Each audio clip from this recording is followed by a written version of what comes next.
दिल्ली की सबसे पुरानी दुर्गा पूजा समितियों में से एक आरामबाग पूजा समिति पहाड़गंज में मोतिया खान रानी झांसी कॉम्प्लेक्स में नारायण सत्संग मंदिर में दुर्गा पूजा पंडाल का 34वां संस्करण आयोजित करने के लिए बिल्कुल तैयार है। इस साल दुर्गा पूजा महोत्सव की थीम सुंदरी सुंदर बन है, जिसे उस इलाके के गरीब और साधन विहीन लोगों की ओर से लगातार झेले जाने वाले दुख, परेशानी और पीड़ा की समाज में ध्यान आकर्षित करने के लिए किया जाएगा।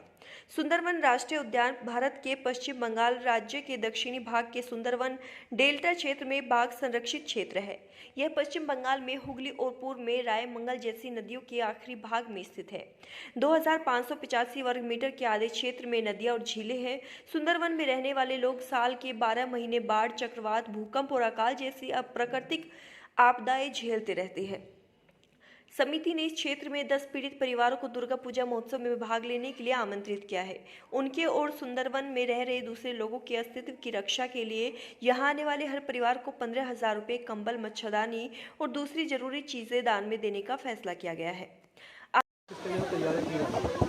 ये हमारा 34 साल का दुर्गा पूजा है। पिछले 2 साल से अब कोरोना के कारण हमने थोड़ा कंजर्वेटिव वजह से दुर्गा पूजा का तैयारी किया था। इस बार हमने बड़ा भारी जोश के साथ पूजा का तैयारी किया। आप अंदर से जब एंट्री किया तभी से आप देख पाएंगे बड़े बड़े सब गेट वगैरह लगा हुआ है। पर दुर्गा पूजा हम हमेशा करते हैं फेस्टिवल विद पर्पस, एक पर्पस को लेके करते हैं। इस बार का जो पर्पस था वो सुंदरवन का जो टाइगर विक्टिम है उसके ऊपर हमारा पूजा का थीम आधारित है। जो सुंदरवन का जंगल में जिनको टाइगर अटैक करता है और उसके बाद उनका जो ज़िंदगी है वो नॉर्मल नहीं रहता है, वो ज़िंदगी बड़ा कठिन हो जाता है। खाना पीना वो अगर घर पे रहेंगे तो भूखे मरते हैं, क्योंकि वहाँ पे खाना पीना तो मिलता ही नहीं है। सरकार का 100 दिन का काम का वो जो लाभ उन लोगों को मिलता नहीं है, पहुँचता नहीं है, उसके पहले वो ख़त्म हो जाता है। तो मजबूरन उनको गाँव पर जाना पड़ता है, जंगल में जाना पड़ता है और जंगल से शहद लाने के समय टाइगर ने उनको अटैक कर देता है। तो वो सब 10 परिवार को हमने उस जगह से सुंदरवन के वहाँ से 10 परिवार को यहाँ पे लाया है और उनको टोटल वहाँ से जो इस समय आज दिल्ली आए हुए दिल्ली में हमने 10 परिवार को लाया है, 10 आदमी को लाया है। 10 परिवार को एक परिवार से एक आदमी को लाए हैं। और ये हर साल 34-35 आदमी बाघ के पेट में जाता है, ठीक है। और जो इंजर्ड होकर रहता है उनका जीने का लायक नहीं रहता है, तो उनको हम एक सिम्बॉलिक वैसे तरीका से इनको इतने आदमी को बुलाया है। तो इतने आदमी तो इनको हम यहाँ पर आर्थिक सहायता, इनको कपड़े, इनको कंबल, इनको मच्छरदानी, जो चीज़ का जो उनका आवश्यकता होता है वो हम सारा मदद कर रहे हैं। बट ये 10 आदमी परिवार को मदद करने से तो प्रॉब्लम तो सॉल्व नहीं होगा। हमारा मुद्दा वो है कि हम इस मुद्दा को उठा रहे हैं एक नेशनल इम्पोर्टेंस के साथ। इसको सरकार ने इस मुद्दे को मानविकता के साथ इसको अगर देखे तो आने वाला दिन में शायद वहाँ का जो आदमी लोग हैं उनको कुछ सहायता मिलेगा।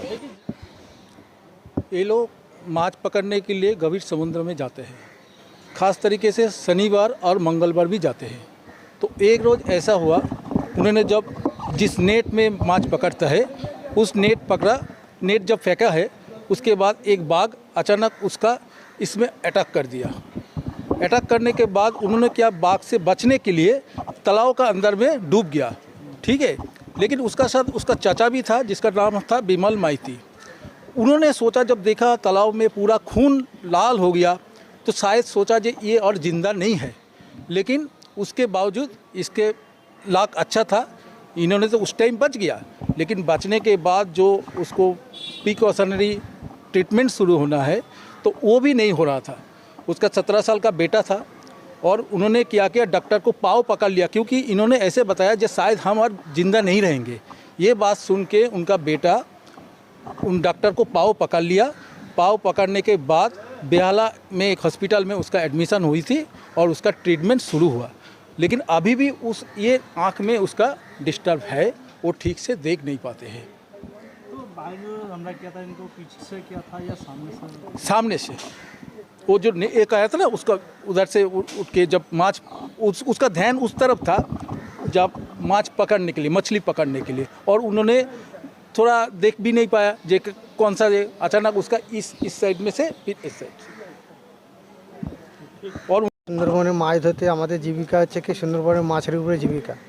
আমরা মাছ ধরতে যাই নদীতে, পেটের তাগাতার জন্য ছেলে পুলে, নিজের স্ত্রী, মাটা সবার জন্য মাছ ধরতে যায়।